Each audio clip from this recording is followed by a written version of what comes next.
cristã ela estaria muito mais estruturada, né, do que alguém que inicia-se sem essa base, né? O apóstolo Paulo, que para mim é um dos maiores líderes cristãos, né, fundadores de igreja, teólogo, filósofo, enfim, tantas formações que é invejável, né? O texto mesmo, né, parece que foi combinado, mas não foi nada combinado, né?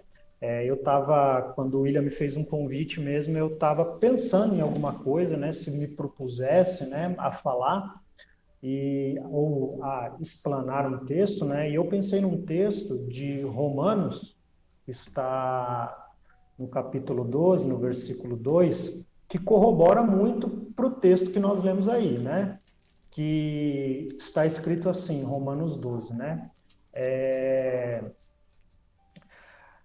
e não sede conformados com este mundo, mas sede transformados pela renovação do vosso entendimento, para que experimenteis qual seja a boa, agradável e perfeita vontade de Deus. A tradução desse texto é bem simples, é bem autoexplicativo, né? O que Paulo quer propor aqui não é uma transformação do próprio dos ímpios, né? Daquele que não é cristão, mas do próprio cristão. E nós temos uma tradução muito mais interessante desse texto aqui, que é na NVI, né? A versão internacional, que o escritor, o autor do texto, vai colocar: não se amoldem ao padrão desse mundo. E aí entra muito no que nós lemos aqui, né? Que Paulo, nos últimos momentos da sua vida, né, ele escreve a Timóteo que só Lucas está com ele, né? E os demais o abandonaram. Mas por que o abandonaram? Aí nós entramos exatamente nesse texto, porque se amoldaram ao padrão do mundo.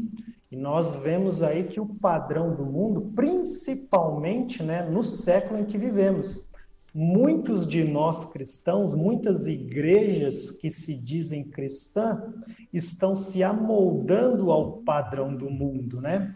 Por isso que hoje poucos são os ceifeiros, né? Quer dizer, muitos, né, são chamados e poucos são os ceifeiros, os trabalhadores, né?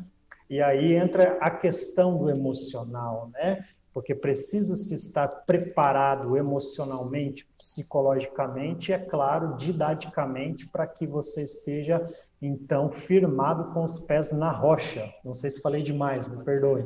Até porque o psicológico até para instruir, né? Ou alguma pessoa, algum irmão, ou uma pessoa que não conhece a palavra de Deus, se a gente ir pro lado emocional, a gente não consegue passar essa instrução, né, pastor Ivo? Na verdade, né, nós que somos aí obreiros e lidamos com a igreja do Senhor Jesus, nós temos que aprender a equilibrar o nosso emocional, né? Às vezes nós corremos o risco de nos envolvermos emocionalmente nos conflitos da igreja, que são comuns, e às vezes não conseguimos lidar com maneira sábia e espiritualmente falando, né? Então o obreiro é mais do que ninguém, até porque, né, o texto que nós lemos aqui fala do apóstolo Paulo que sofreu, né? Que teve momentos na sua vida que creio que o emocional dele, o psicológico dele, o físico dele chegaram no limite, né? Chegaram no limite. E deixa eu colocar mais uma observação aqui. O irmão Johnny falou hoje do neopentecostalismo, né? É a geração de crentes que se levantou aí, creio que nas últimas 2 décadas aí.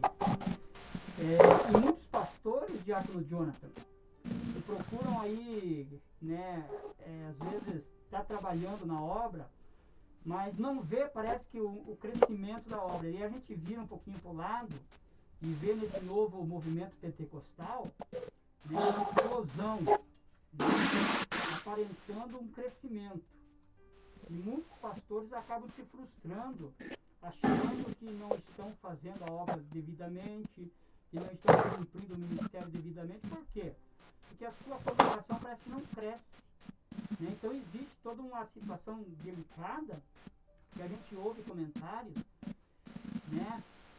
Conforme o irmão falou também, não se conformar com o mundo, Porque às vezes a explosão de pessoas, número, crescimento, não é pautado na palavra de Deus devidamente como deve ser, né? O crescimento tem que acontecer, claro, as almas têm que ser salvas, mas muitos pastores, muitos líderes, muitos pregadores acabam se frustrando, porque às vezes olham para o lado, olham para a congregação tal e vê um grande movimento acontecendo, e parece que a sua congregação não flui, e aí o emocional entra em abalo e acabam às vezes abandonando, se decepcionando.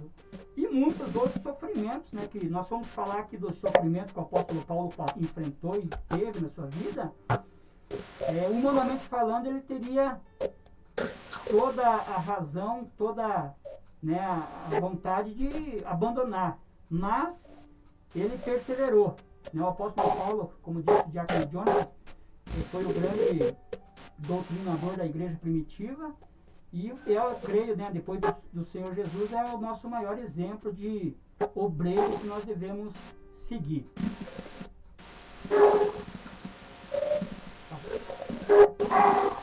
Amém, irmão Jonathan?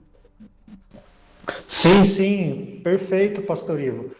Só queria colocar exatamente mais algumas colocações sobre a questão do estar psicologicamente, emocionalmente, né, bem preparado. A gente sabe, né, temos plena convicção de que não é fácil, né, até porque eu vou pegar alguns exemplos bem simples aqui que praticamente todo cristão já passou ou vai passar na sua vida, né, que é, em determinado momento, você abrir o armário da sua despensa e dificilmente você tem alguma coisa para você se alimentar, para você fazer a sua refeição, principalmente se esse homem ou essa mulher de Deus for uma mãe ou um pai de família, e quem lhe pede o alimento é o seu filho. Nesse momento é que a nossa fé é testada, né? Nesse momento é que a gente deve estar emocionalmente muito bem preparado para poder lidar com uma situação dessa, né? Podemos até colocar aqui a perda de um ente querido, né? A gente tem que estar muito bem preparado psicologicamente, emocionalmente, para que a gente dê continuidade na caminhada cristã. Até porque essas situações fatídicas, né? Elas não estão isentas do cristão. O cristão não está isento do sofrimento, né?